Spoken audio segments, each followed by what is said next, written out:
हाय, hello. तर खूप दिवसानंतर आज आपण बोलतोय. म्हणजे मध्यंतरी मी थोडीशी कामात होते, थोडीशी आजारी होते किंवा थोडीशी कुठेतरी बाहेर गेले होते. त्यामुळे मला तुमच्याशी इंटरॅक्शन करायला वेळ मिळाला नाही. तर आज खूप दिवसांनी आपण गप्पा मारणार आहोत. सध्या सणाचं वातावरण आहे. आता गणपती म्हटलं की सगळे उत्साहात असतात. हां, आता ह्याच्यात मी आस्तिक आहे का नास्तिक किंवा आपण कुणी आस्तिक आहोत किंवा नास्तिक याचा प्रश्न येत नाही. मी फक्त तुमच्याशी गप्पा मारायला हा व्हिडिओ सुरू केलाय. तर सध्या गणपतीचं वातावरण आहे. सगळीकडे मस्त छान रोषणाई आहे. छान गणपतीच्या आरत्या चालू आहेत. छान मस्त सणाचं वातावरण आहे आणि सगळेजण 21 मोदक खाण्यात अक्षरशः गुंगलेले आहेत.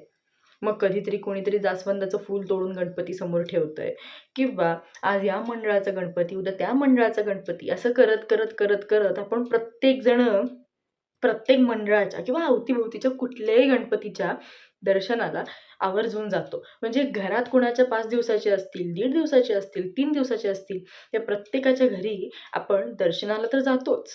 कारण आपले नातेवाईक आपल्याला बोलवतात आणि आपल्याला जावंच लागतं. त्या निमित्ताने थोडीशी जास्त ओळख होते. त्या निमित्ताने थोडंसं आपण आजच्या भाषेत म्हणतो ते बॉन्डिंग होतं आणि या सगळ्या गोष्टी होत राहतात. त्यानंतर खरी मजा सुरू होते ती मंडळांच्या गणपतीला. म्हणजे घरगुती गणपती 5 दिवसानंतर गेले, की आणखीन पुढचे 5 दिवस गणपतीचे म्हणजे मंडळाच्या गणपतीचे असतात. मग रात्री मस्तपैकी 7:00-7:30ला बाहेर पडायचं सगळी कामं आवरून. मस्त बाहेरच खायचं आणि प्रत्येक गल्लीतले किंवा प्रत्येक मंडळाचे गणपती बघायचे.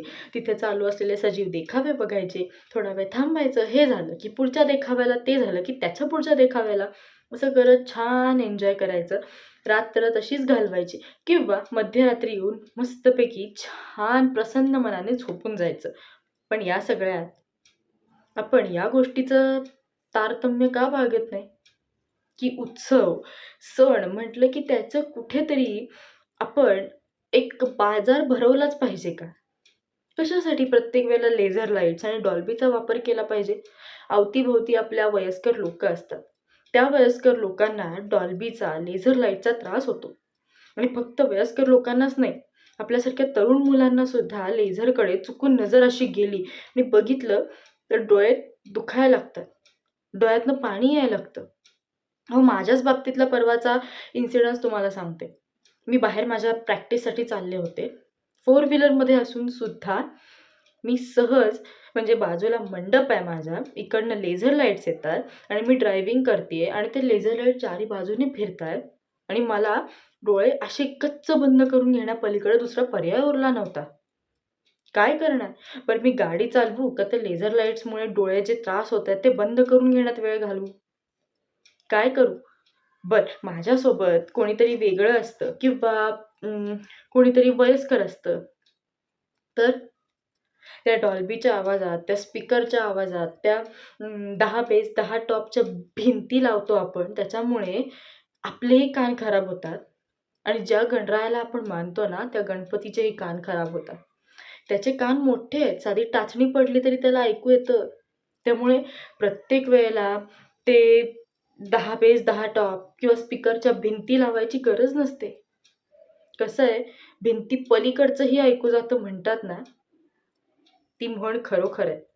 डॉल्बी लावल्याने काही भिंती पलीकडचं ऐकू जातं किंवा अगदी छान ऐकू जातं, असं काहीही नाही. त्याने फक्त ऐकू येणं बंद होतं आणि तेही कायमचं. या वयात माझ्यासारख्या तरुण मुला-मुलींना कानाला हिअरिंग एड लावायची गरज पडायला लागली. डोळ्याला भला मोठा भिंगाचा चष्मा लावायची गरज पडायला लागली. काही-काहींचे डोळे गेलेले आहेत, काही-काहींचे ते कानाचे पडदे फाटलेले आहेत. कशासाठी या सगळ्या गोष्टी? बरं, गर्दी तर इतकी असते, की तिथनं चालायचं म्हणजे बापरे! असं होतं. मी साधी टू व्हीलर जरी बाहेर काढली ना, तरी मला असं वाटतं, की मी आत्ता का बाहेर पडले? कशाला आज मी बाहेर गेले?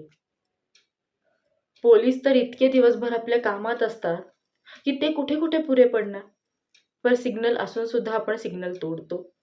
हे आपलं नेहमीचंच आहे. नियम तर काही आपण पाळत नाही. मग जर आपल्याला इतका उत्साह आहे गणेशोत्सवाचा, दिवाळीचा किंवा कुठल्याही सणाचा, तर त्या सणाचं पावित्र्य हे आपण नियम पाळून करण्यात काय वाईट आहे, नाही का? गर्दीने कोणाला त्रास होणार नाही, कोणी चेंगराचेंगरीत कोणाला गुदमरणार नाही, आपल्यामुळे कोणाचा जीव जाणार नाही, आपल्यामुळे कोणाची हानी होणार नाही, नुकसान होणार नाही, याची थोडीशी काळजी घेतली ना, तर सण हा अत्यंत आनंदाने आणि छान पद्धतीने साजरा करता येतो.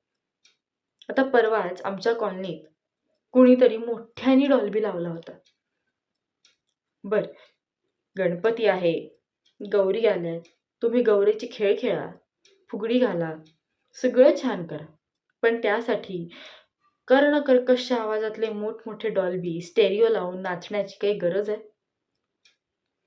त्यामुळे आमच्या घरातली एक फ्रेम पडली. एवढा मोठा आवाज होता आणि खालच्या बाजूला तिथं माझे आई-बाबा झोपले होते. ती फ्रेम नशिबाने माझ्या बाबांच्या डोक्यात पडली नाही. पडली असती तर काय झालं असतं याचा विचार करा. त्यामुळे सामान्य माणूस किंवा कुठलाही माणूस असू दे, कुठलाही लहान मुलांपासून ते वयोवृद्धांपर्यंत या सगळ्या गोष्टींचा त्रास होत असतो. आणि सण साजरे करताना आपण आनंदाने आणि पावित्र्य राखून साजरे करावेत असं मला वाटतं. मग तो गणेशोत्सव असो, शिवजयंती असो किंवा दिवाळी असो.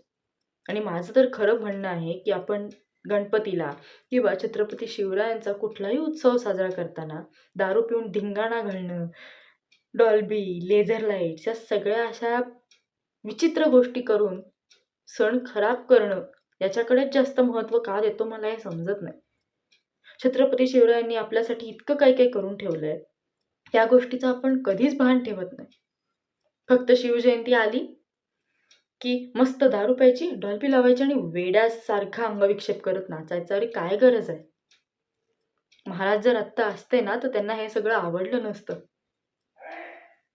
म्हणून सांगते, सणाचं पावित्र्य राखून सण साजरे केले ना, की त्यातनं आनंद आणि फक्त आनंदच मिळतो.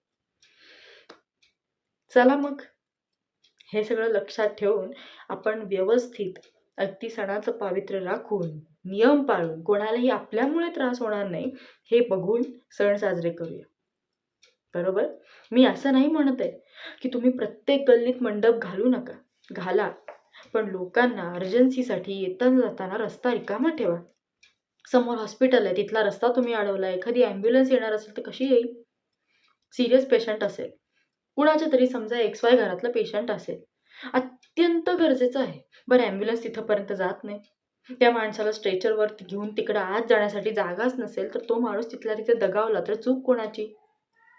बरं या सगळ्या गणपतीच्या काळात किंवा सणाच्या काळात आपल्या घरात कशाला कुठली अशी दुर्घटना घडू द्यायची की ज्यामुळे आपल्या घरातला आनंद आपोआप हिरावून घेतला जाईल? बरोबर आहे ना? त्यामुळे हे लक्षात ठेवू आणि सण छान पद्धतीने साजरा करू. तर म्हणा, गणपती बाप्पा मोरया.